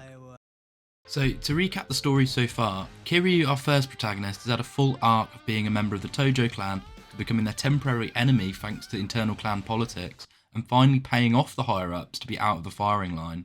The Dojima clan are a subsidiary of the Tojo, and there are 3 clans beneath them, well technically 4 if we count the Kazuma clan.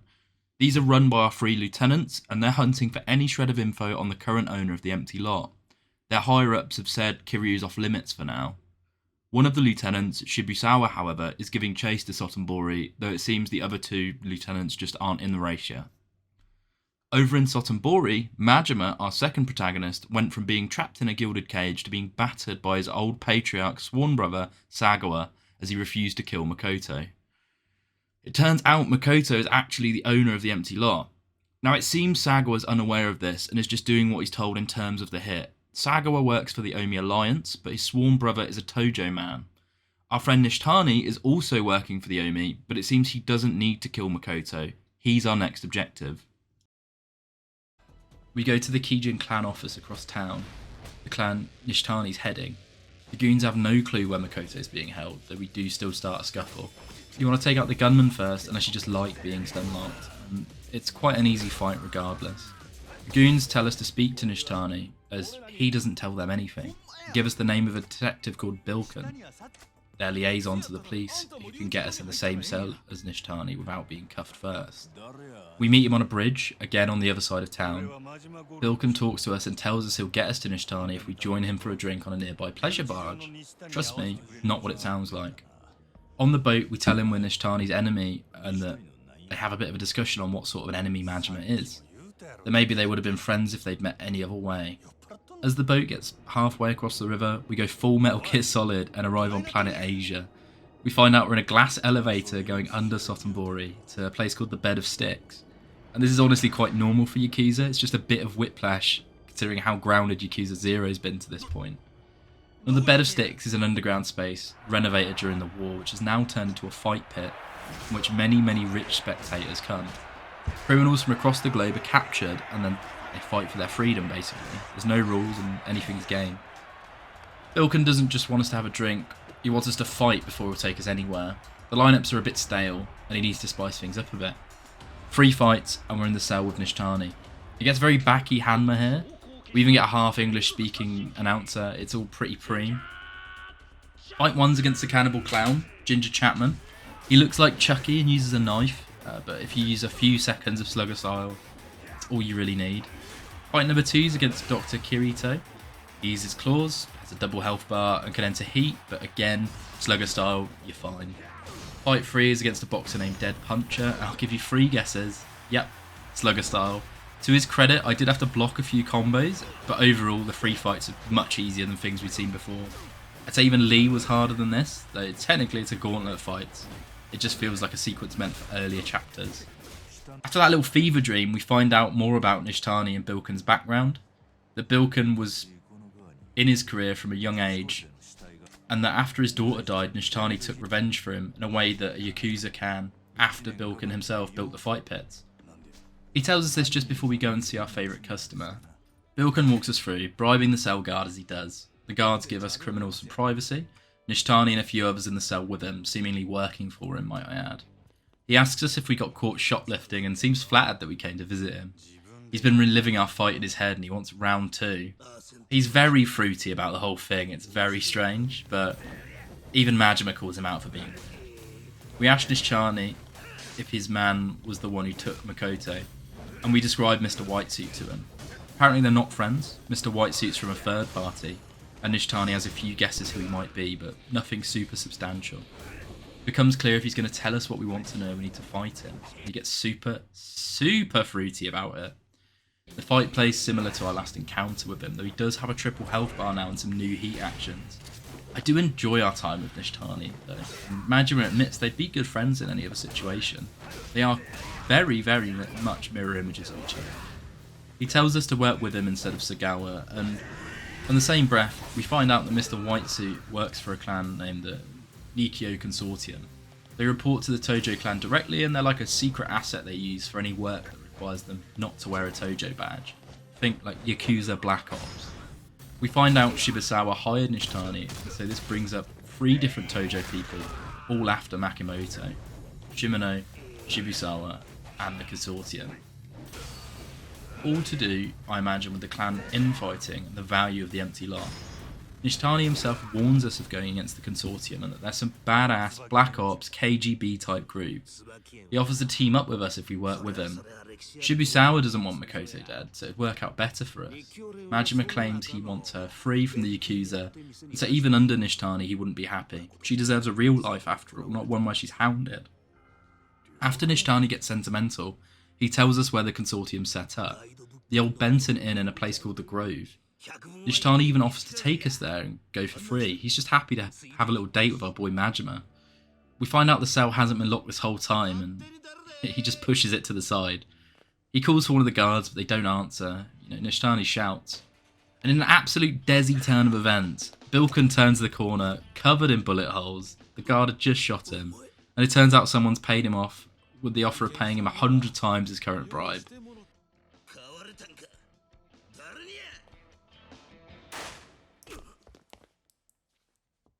Before telling us who made the offer, he shoots our boy Nishtani, and I think this is the point in the metaphor where the seed for the mad dog Shimano is planted. And Nishtani's definitely the biggest inspiration here. He sacrificed himself so we can get away from the gunman and save Makoto. And Jesus, Majima had Lee and Nishtani. He's swimming in a wealth of the best side characters. Yakuza 0 builds up Majima's chapters as sweet little dessert chapters for Kiryu's main courses. We get away, finish the chapter, and Nishtani attacks the gunman. Absolute Chad.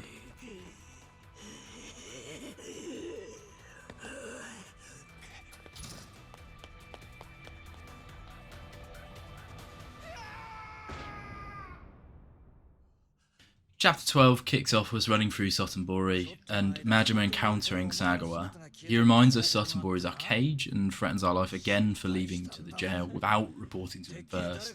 In fact, we went missing, he goes apeshit over it. We basically report back everything we learned from Nishtani to Sagawa, including the consortium. And Sagawa says he's coming with us to the Benton Inn. Quote, "You see people sending their dog talk itself? If you're going anywhere, it's on my leash." He warns us to make sure we're prepared as there's no shops where we're going. We stock up on pharmacy brand pain meds and head on out with the most love-to-hate man, Sagawa. We head to a very old-school Japan-looking area, very old-school type building.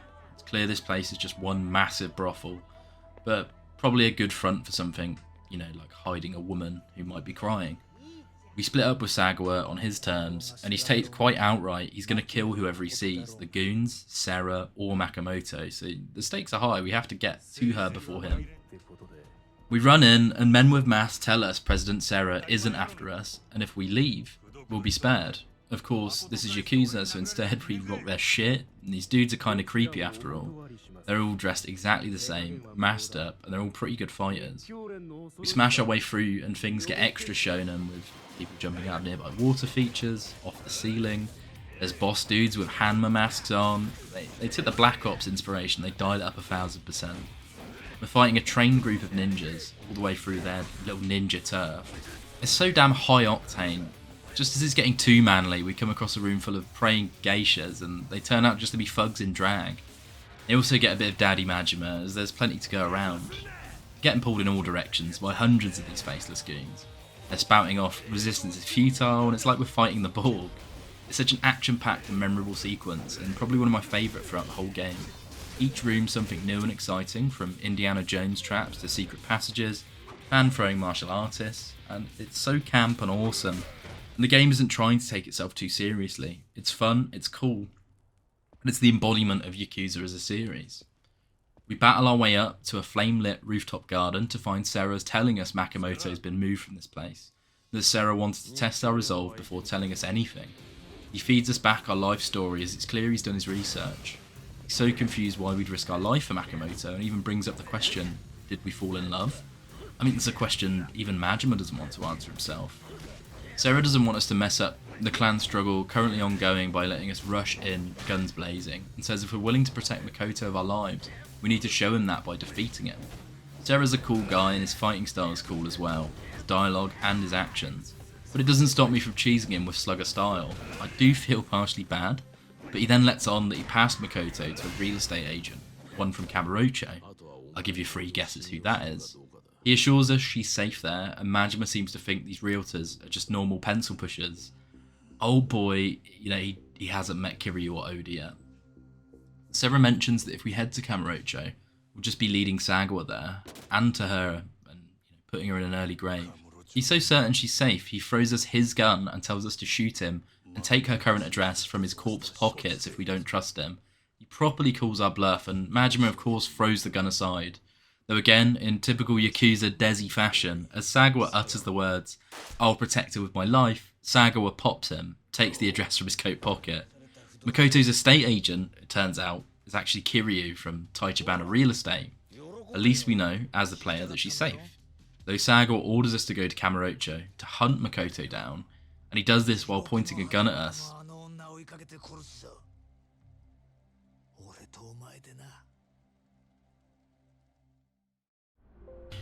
Chapter 13 kicks off about 8 hours before Majima's encounter with the consortium. Kiryu and Oda have arrived at Sotenbori, and we find out that Oda and Taichibana used to live here back before he lost his arm. One of their old associates owns a smutty video store, and they'll be our best bet on getting some info. Oda tells us to wait for a call from Sera, though it turns out Kiryu hasn't heard of the consortium, which makes sense given they're such a Black Ops group. It turns out Sera has been Team Kazuma from the get-go though, and so he's an ally. We head to the video store and get clued in about Taichibana a bit more. Oda had a gang of 4 gentlemen here. Taichibana wiped the floor with all of them when they first met and basically took them under his wing. Taichibana's half Chinese, and in this setting, that means he was hated by both sides growing up. This hatred being what led him down his life of crime. Oda sends us off to go have some fun waiting for our call. There's like an actual 15 minutes of real time you have to burn here, and there is a fair amount to do in Sotenbori's Kiryu. I decide to go and visit the fight ring, and once we touch down on planet Asia, we're not going to be back for a while. The place has had a little revamp since we were here as Majima. There's a whole progression system here, various different types of bouts and a big ranking system. We could spend a hot minute here if we wanted. Each fight is a set free with different bonuses for pleasing the crowd. It's a good cash earner if you want to grind a bit more before the later sections, though don't feel like you have to. You could spend a few hours here if you fancied. I found it quite fun. Prizes can go from 1 mil to 10, and if you're feeling weak, it's definitely a good shout now to get some experience before we get into the later sections. There is, of course, a lot else Sotenbori has to offer, but personally I can't wait to just dive back into the main plot. This chapter's our Kiryu filler episode. Some of the bouts in the fight arena are rock hard, and you can't abuse healing in them unfortunately. We don't have the slugger style as Kiryu. On my way back to Sera's, I even tried my hand at the dancing minigame inspired by Bioano, and I have to say it's better than a punch in the teeth. I'd recommend buying some healing items once you're finished and preparing for the most annoying part of the game, the car chase. Hell, even the pawn shop owner tells us the same thing and that we should be ready. We have a much more peaceful time at Ninja Palace than Majima as we speak to a still breathing Sera. We see how he came to hold our business card, and Kiryu meets Makoto directly for the first time. As we hop into a taxi with Oda, Makoto recognises Dad's voice from somewhere, and things feel a bit weird. She refuses to speak to Oda, but regardless we drive on out, and once we hit the main road we're reminded we never left planet Asia. We've been there the whole time. We're being followed by Shibusawa and a fleet of black cars full of armed goons. Our taxi man floors it as Shibusawa absolutely domes him. Oda takes over the wheel and we come under fire, and we, using an infinite ammo pistol, enter the run and gun section of the game. Tons of cars, RPG wielding bikes, even a minigun toting helicopter. On harder difficulties it's a real pain, but with enough prep it is slightly fun.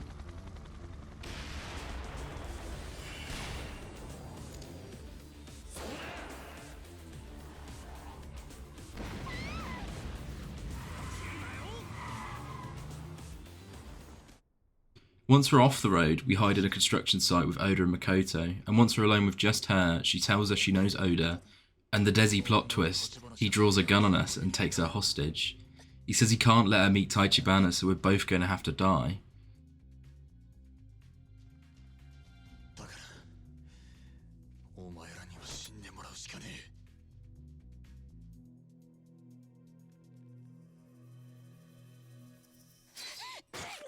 Makoto pulls out a hidden blade from her cane, absolutely chefs him up, and then we get the gun off him, and he shows us the bat tattoo on his arm. He's the one that made Makoto blind all those years back, probably before he even met Taichibana. We find out through Oda that the girl he'd made blind and sold was none other than the little sister of Taichibana. He found this out himself after swearing his life to the man, so he got himself in a bit of a bind.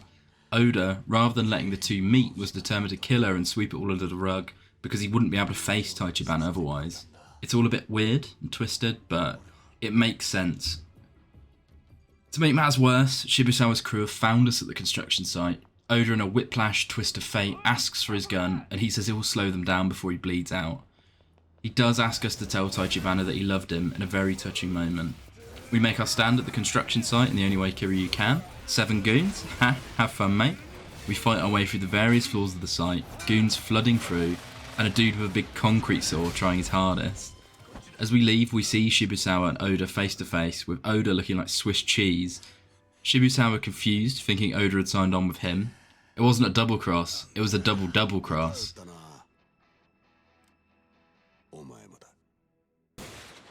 Though from the sound of Shibusawa's gun, it seems while Makimoto and Kiryu get out alive, Oda doesn't get that luxury.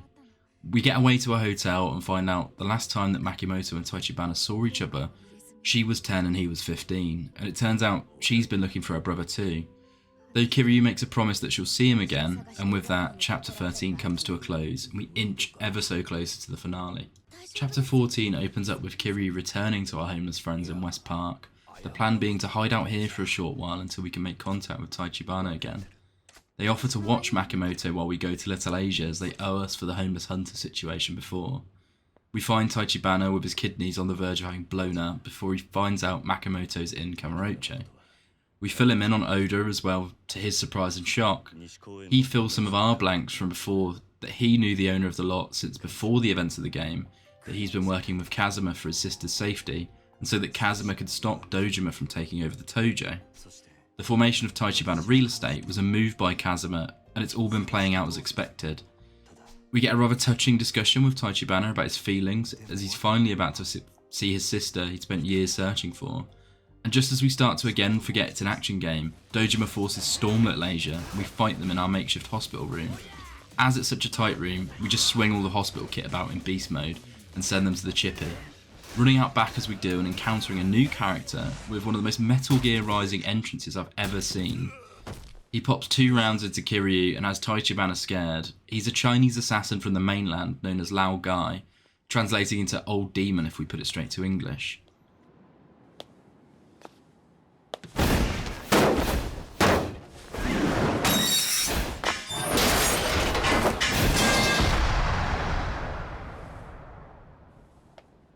With his presence known, it becomes clear he was the one who shot our guy in the empty lot and kick-started the events of the game.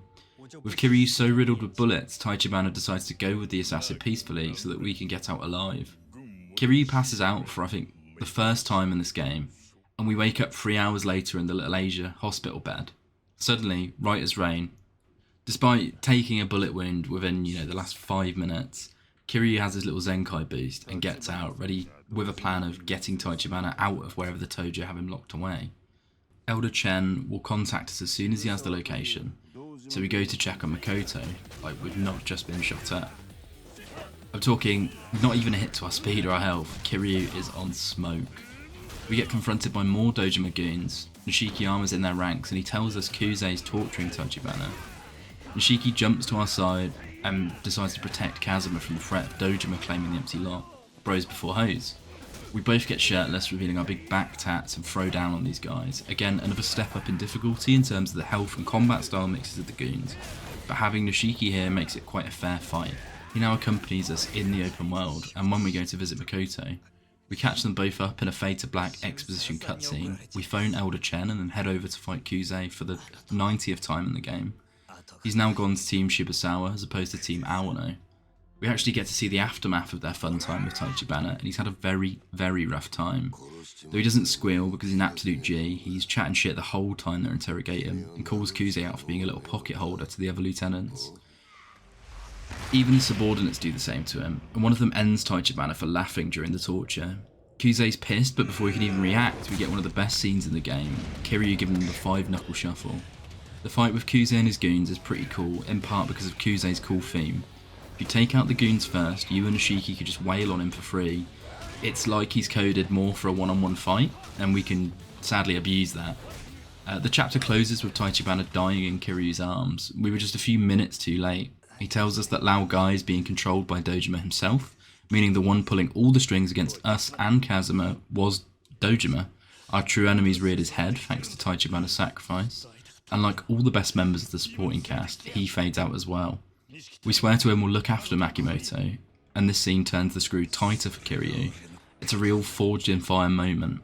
Kuze gets up and tells us not only is the Tojo involved, but also there's a traitor trying to sell the lot to the Omi Alliance, the clan that Saga was working for. Kuze tells us to give him the girl, or we'd be making an enemy not just of Dojima anymore, but the whole Tojo clan. We tell him we'd rather crush them down to the last man than hand the girl over, and we walk out. The dragon's awoken, and his name is Kiryu. Even Kuze mentions he's finally turned into a true Yakuza.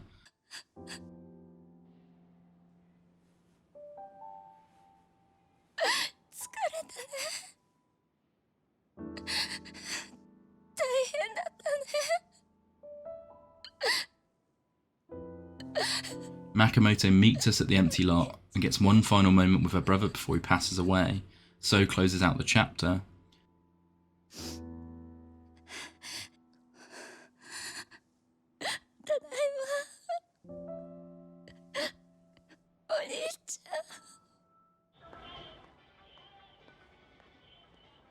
Chapter 15 kicks off with Majima wandering solo down the streets of Kamurocho. Him and Sagwa are butting heads again, as Sagwa is trapped in a hotel room due to his Omi allegiance. He can't go out in Kamurocho, the Tojo clan would just murder him. Majima's now his eyes and ears. We find out that the traitor in the Tojo is Majima's old patriarch Shimano, who's planning to sell the empty lot to the Omi Alliance. His endgame is to use the Omi to take over the Tojo for himself. It's a big old den of snakes, it seems. There's the one question of if Shimano needs the land, why does he want Makoto dead? And Sagwa has no answers, though apparently Shimano's pulled off bigger surprises before. Sagwa sends us to the Champion District to look for Taichibana's men. We already know we're not the only ones, but this is confirmed when we see some Shimano family goons, and we exchange some harsh words and about a metre of aluminium.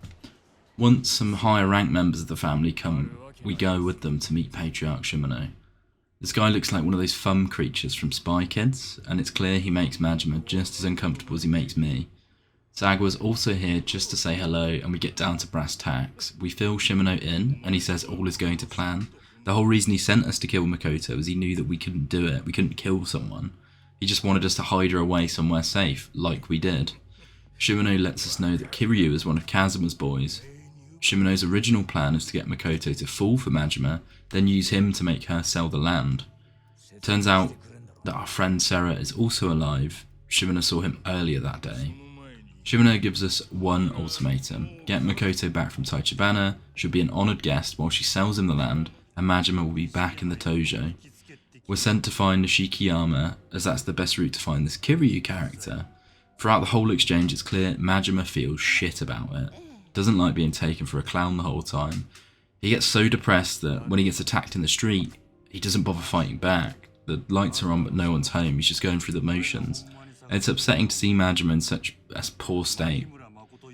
Though when he gets up, he agrees internally to follow Shimano's plan. It seems like the best way to keep Makoto alive. We go to the Kazuma family office looking for Nishiki, though we don't find him. We remember he went rogue, he's not going to be with the Kazuma family. Instead, we come face to face with Kashiwagi, the current Kazuma family captain, and friend to Nishiki and Kiryu. He's obviously not about to rat Nishiki out for anything.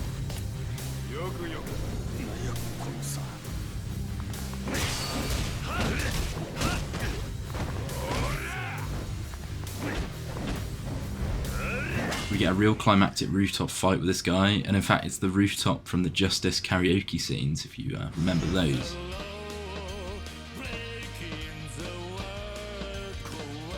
Like most enemies, you can DPS him down with Slugger style. There's nothing really special about him in this fight either, which is a bit of a shame. After sending him to the Shadow Realm, one of his flunkies points us in the direction of Bar Serena and we head there, literally across the street. Turns out that Nishiki's chilling there. We name drop him and ask him to lead us to Kiryu, and it obviously goes as well as you can imagine it will. We get a little back-to-back boss fight action, only this one's made slightly more fun by the variety of objects in the environment. Nishiki's hyper armor and the heat actions involving Mama herself. It just makes this previous one feel like filler. So it turns out he has no clue where Makamoto is, so there are no leads. With less time, we head to the empty lot. We see Makamoto, sight now restored partially thanks to her brother's touch, on a rooftop overlooking the empty lot. We dash up to her as it looks like she's about to throw her hand in.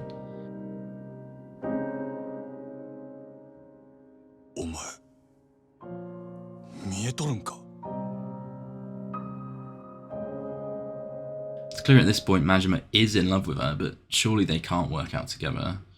God, remember when this was a fighting game? Chapter 16 opens up as a direct continuation to the previous. Makoto's sight hasn't fully returned, and she's basically seeing a big shadow where Majima's standing, but it's a lot better than being completely blind as she was. Makoto vents about the recent loss of her brother. Even blind, she could tell he'd been brutally murdered just by touching him. She knows it was over the lot. She's planning a big revenge, and Majima's against it, opting to protect her. She brings up she doesn't care if she lives or dies, just getting the revenge. If Majima cares about her, he has to help her clear the 3 lieutenants and the Dojima himself. She practically begs him, though Majima, a huge anti-murder man himself, mentions that this isn't who she is, and when she goes to leave and falls over, due to the partial blindness, he offers to get a takoyaki, claiming if she still wants him gone after she's, stopped being hungry, they'll leave. The boy has Riz. At a slight change of pace, we're forced to walk at super slow speed while we chat to her. She doesn't fall again. It reminds me of the phrase, the calm before the storm. Lit up by the neon of the plaza, Makamoto and Majima get the first chance for a quiet moment together across the whole story. Majima's doing cute shit like picking leaves off her head, and even Makamoto refers to Majima as a keeper. She gives this heartbreaking speech about essentially how much she cares about Majima, but without saying it directly. It's the first time besides back working for Lee that we've seen her happy. The two sit down and discuss her need for revenge, and she's begging Majima to change his mind and help her, and he's begging her not to jump in the firing line. She says the takoyaki was good and offers to get a second round. Because she's blind, we go in her place while she waits, and in the 30 seconds we're gone, she leaves. A homeless man gives us a message left by Makamoto that tomorrow at 5, come to the roof of the empty lot. A day passes, and confused why she gave us the slip, we go to meet her. Of course, she's not there. Even after we wait for hours, we have another Barry burn and we wait for her, then we're confronted by a load of Yakuza. They seem to be from the Shibusawa family. Turns out they're responsible for ending our friend Nishitani, and they'd paid the Kijin clan. Makamoto had gone to Shibusawa directly, and it seems she's about to get sold up to the Dojima. The goon said that she snitched on where Majima would be and that she's not interested, but he recognises this as a coded invite from her to get over there quickly. After the baseball bat goes burr, the goons tell us where we're headed, Roppongi, the Sebastian building on a rooftop terrace. We make a mad dash there, luckily no gunfights in this taxi, but we see what's going down from the perspective of Makoto and the lieutenants. Loud guy standing behind Dojima like some sort of ghoul. Makoto's offer to Dojima is that he can have the land on one condition. The 3 lieutenants get murked, specifically their heads are lined up in front of her. It's pretty damn metal. Though, of course, while that conversation's going on, Majima spawns in a different part of the terrace, invading via elevator, and we know this is about to be a badass fight to get to the one he loves. Nobody gets in Majima's way, and he's done talking. This is about the woman he loves. Clear a path, or bleed. Your call is his exact words. He busts into the room like Shrek at the wedding, just as Lao Guy pops around into her stomach. It turns out Dojima doesn't need her alive, it seems. Maybe her request was a bit too metal for him. The bad guys flee in a private chopper, and we fight through a load of nameless goons to get to her body. We have a little weird eye-to-eye with Iwano. He says the exact line of, "I'm taking every last one of you to the pits of hell, nobody leaves alive," and he's on absolute smoke. Once we smack through probably the largest wave of goons we've ever had to fight solo, Majima's left kneeling in front of his dying love. Luckily she's still breathing, and despite a few teary back and forths, the lovers are at least reunited. She tells us exactly what went down in the time we didn't see during the cutscene. Dojima basically laughed her offer off the table, mentioning that the land all around the lot had been bought, and not even the bureaucrats knew about the empty lot. If no one learned of it, then the project could move ahead. Their issue wasn't owning the land, but making sure the owner didn't come forth once they'd built up over it. If the owner was dead, well, that's the issue solved, and Dojima doesn't have to pay a penny. Bang. Sarah from the consortium comes out of the woodwork, and he and his boys rush Makoto to the hospital. They bring Majima there too. Majima swears he'll do anything if she survives, even her revenge plot. As he's kneeling outside the surgery, the chapter ends. We get a recap of the Kamurocho revitalization project, the empty lot, and Makoto's plot, setting up our final chapter, where the two men can break the Yakuza chain of command and enter the halls of legends. As we're about to play both of them in a simultaneous final chapter. 牧村誠は立花の生き別れの妹だった。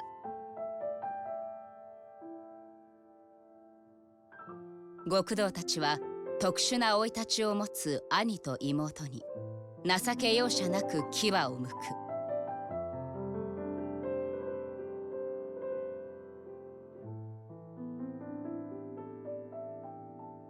殺された兄の復讐を誓った誠もまた堂島組の凶弾に倒れ、暴力の闇に飲まれていった。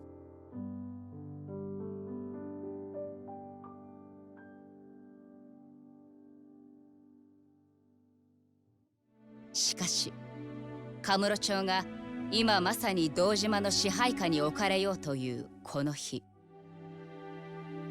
極道の掟から外れた2人の男がそれぞれの思いを胸に伝説の幕を開けようとしていた。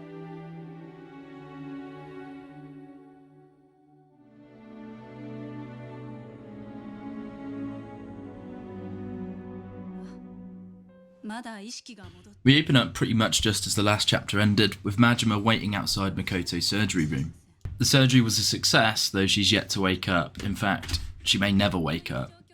Sarah appears and tells us she needs to be moved. If Dojima finds out she's here, they'll come and finish the job. Instead of staying to wait for her to wake up, we say there's only one way we can help her, and that's ending Dojima's life. We then get a cutaway to Dojima and his lieutenants, with them going full force on the revitalisation project.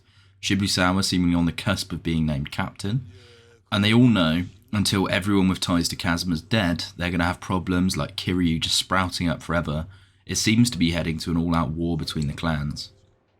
When we finally get control of a character, it's Kiryu talking to Nishiki in the empty lot. He informs Kiryu about Majima also looking for Makoto, and so both protagonists have the same goal now. With a mysterious message from an unknown number, we head to find out who's trying to get in touch with him. When we do call them, we meet Sarah. He tells us to meet him at Chen's, and his arrival, it's clear everything's coming to a head. He tells us about Makoto getting shot, the surgery, the fact she can see all of it now. He even tells us about Majima and that he's one of our allies. He tells us Shibusawa's trying to purge the Kazuma family. He also tells us to lay low until Makoto wakes up, and informs us that Kazuma wanted him to inherit the empty lot and displace Dojima. Him being Sarah. He basically tells us our work is done and to hold tight, but come on now, is that really how you think the game's going to end? We head off to West Park to find Nishikiyama, though he first finds us and warns us Shibusawa's launching his attack on Kazuma Family HQ, that Nishiki and Kiryu are prime targets. We just need to buy time for the family until Makoto wakes up, and then this will all be resolved, so Nishiki runs to warn the captain of Kazuma's lot, while we smudge some Dojima goons. At this point in the game, the combat's trivial, we've got enough tools and we know what we're doing to pick off different enemy types. After feeding them some pickles, we head to Kazuma Family HQ. As we approach, we're met with Kuze for like the 80th time in this game. He's on his own, and he wants yet another face-off. The only thing driving him at this point is pride. He wants to break us because we've beat him at every turn. He says, and I quote, "Be fun to see whose pride dies harder here, yours or mine." And we have another boxing match with him, though probably our last. This fight is cool. He starts covered in fire, already in heat. His theme is playing super loud, and it's clear that this is a bit of a handing of the torch. We're almost fighting for his respect here rather than just to defeat him. You can completely disrespect him by using B-style and throwing every bike in the street at him. He says we're not the only ones fighting to be a real Yakuza, and there's one other guy. Now, at this point you could think he's probably talking about Majima, though actually there's a bit of a bait and switch later on, and we'll move into that. He tells us to go to the Nikko Consortium, as Makoto and Shibusawa are there currently. Nishiki grabs his car and we drive on over, funnily enough with Kuze's approval. We even get a bow from him as we leave. He's one character I hated when I first met him, but he does grow on you as the game goes on, and he is in fact probably one of the most memorable villains in the series. Now before we leave, we get the obligatory warning that this is the last chance we can free roam as either character. We can even switch between them if we wish. So once we get in the car, it's the final fight, there's no going back. If you had sub-stories to do, or anything else to grind, go and do it now, or you'll have to wait until the epilogue. Hell, they even warn us to make a save now. We tell Nishiki to floor it, and we cut back to Majima. The thugs who beat him up when he was depressed try to G-check him, and he sends them to the chippy wrapped in newspaper. As he one-bangs them, Sagawa shows up and confronts him. We tell him we're busy and we're heading to the Dojima office. He grabs our collar and is rightly startled when we tell him Makoto is down. We tell him to get bent as we head to take out Dojima himself. He's the first person to call us Mad Dog, and he praises us for finally breaking out of our cage. Through the rest of the games in the series, Majima's known as the Mad Dog of Shimano, and this is the first time this gets referenced, obviously. We then bash our way through the Dojima office, though before we get our hands on the wheel, we cut back to Shibusawa waiting outside a Nikko Consortium shop with at least 100 goons. Sarah wants to use this ship to get Makoto away. Before Shibusawa's men can storm it, however, Kiryu and Nishiki show up ready to throw down. Shibusawa runs off the ship like a big old baby while we're faced with his goons. Despite Consortium men laying down covering fire, it's clear that the boat is about to get ransacked as goons flood in. Just when things start to look bleak, backup arrives in the form of Kazuma family men, all on trucks, one armed with Molotovs. It's all pretty sexy. They buy us enough time to pursue Shibusawa directly as we fight our way through the boat. The first section's a bit of a challenge and relies on you taking out gunmen in the crowd of thugs ASAP, or you're just going to get harassed and stun-locked the whole time. In each section of the ship, the game is testing you. You need to play to your strengths. take out the enemies in the right order, and use the environment where applicable, and you should be fine. After a while, Nishiki holds off some gunmen and we advance on our own.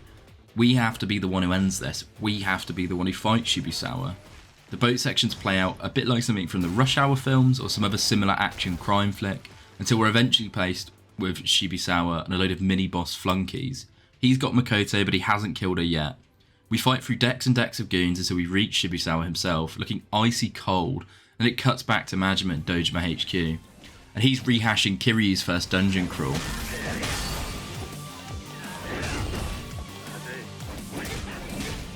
There's no rest for the wicked here, it's fight after fight. We blast through Dojima HQ, taking a slightly different route than Kiryu, and encountering the most annoying number of gun wielders before getting right outside of Dojima's office and getting to face with Awano.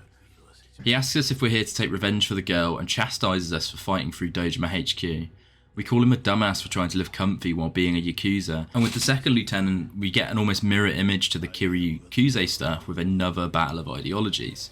Majima's definitely a traditionalist. He believes in fighting to fight, being in the Yakuza for the right reasons, that's fighting alongside your sworn brothers, and the money just comes along with it, but it's not a priority. Awano's with the new weak way where it's all about the money.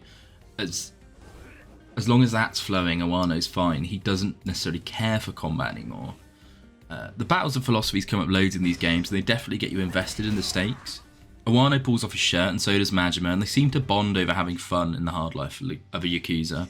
In fact, they're both looking forward to this final fight, and it reminds me a lot of that sequence with Nishitani when he was perking on Majima in the jail cell fight. You can see his personality bleeding into Majima at this point. He's definitely closer to him than he was before. The two have a lot in common, and it seems like Awano's egging you on like some sort of father figure. Hell, Majima mentions it's a shame that Awano got lost in the Source, and it's clear the two have a lot of respect for each other. I think it was an intentional design choice for them to both have the same trousers, belt and similar shoes on. They're mirror images of each other. A couple of bad days could have took Majima down this path as well. Eventually the doors open up to Dojima's sanctum, and Yao Guai comes out. Awano takes a bullet for us, in fact he takes a whole clip. He seems more annoyed that the assassin, a non-Yakuza, interfered, and he ends up killing Awano, and then we have to deal with him. After all, he's standing between us and Dojima. We swear to drag Dojima into hell's deepest ditch as we're left to fight Yao Guai, the final fight for Majima in this game.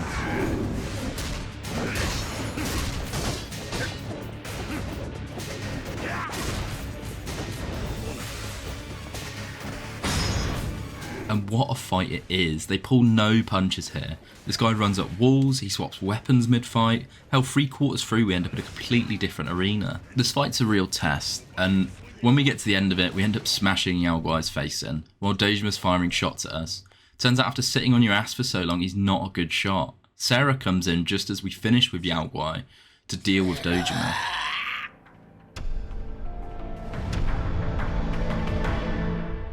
And then it cuts back to Kiryu and Shibusawa. We get a big face-off on the cruise ship in the true final battle for the game, and it becomes clear Kuze was talking about Shibusawa when he says another's fighting to prove themselves, not Majima. Makoto's wheeled away while we fight, and it's clear it's a fight to the death. If we lose, Kazuma, Makoto, everyone we fought for so far loses with us. Shibusawa admits he went to war with Kazuma for the legacy it would leave him as surpassing the man. His father, a politician whose glory went to his boss, even got fired and killed himself for it. Shibusawa found a new world, not as a politician but as a Yakuza, and it's funny how similar both those worlds were. The only way to advance is with respect, titles and power, at least in Shibusawa's mind. If he can't take Kazuma's title, he'll mint it for himself, off of his corpse. Shibusawa puts stock in titles, whereas Kiryu puts stock in the glory that earns you titles, and it's another battle of philosophies. Do the ends justify the means, or the means justify the ends? And this fight serves to prove that. Shibusawa, who's paved his way in the bodies of others, against Kiryu, who has written his own legend without spilling a drop of blood. Both men tear off their shirts, revealing dragon tattoos, and Kiryu himself states there may only be one dragon. The two men face off at a crazy climax to this plot. Just as he shares your tattoo, he shares all of your fighting styles too, so it's really hard to cheese him. You want to use the rush style against him in the first section. It's a bit of cat and mouse and trying to hit his back.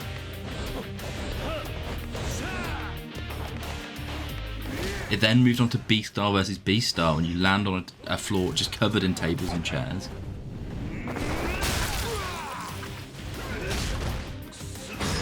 Then you switch back to your blue style and pummel him off of all the banisters up there. Eventually you get a sexy QTE and it's done. He still threatens to kill Kiryu and all his allies, and we absolutely brutalise him.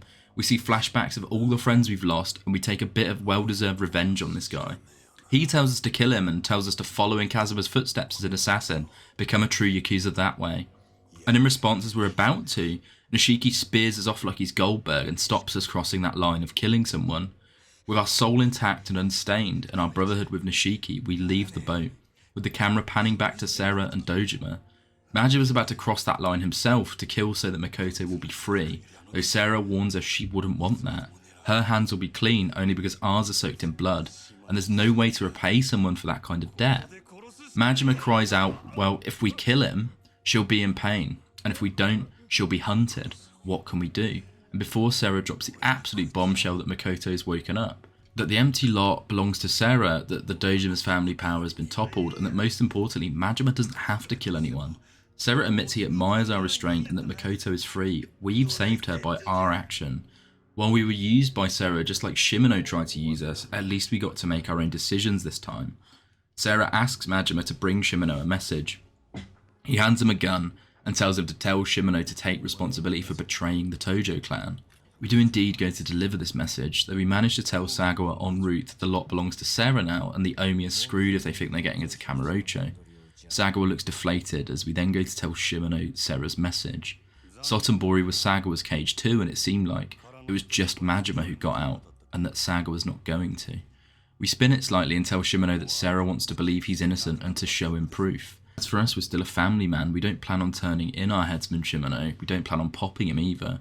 Shimano then shoots the head of the Omi who was sitting across from him and asks us to tell Sarah he had no dealings with the Omi at all.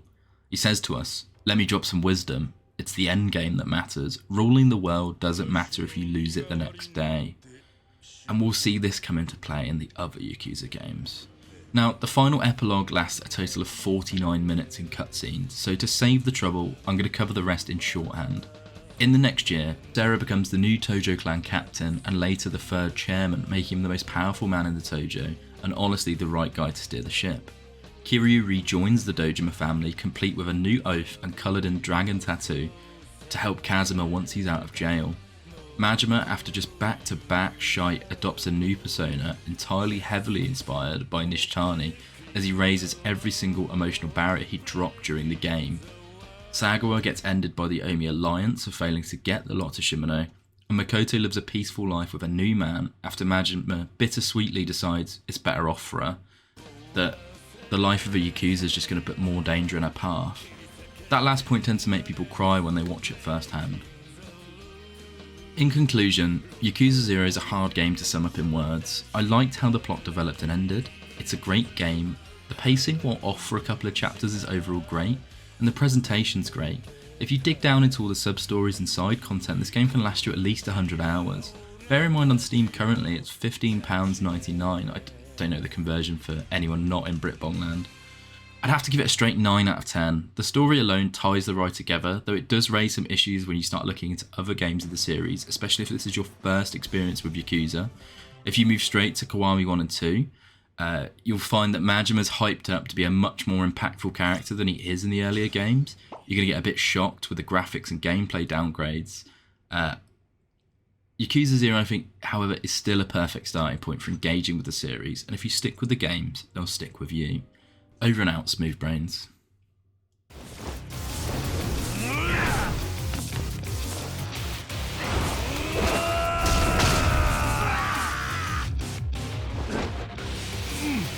Ugh.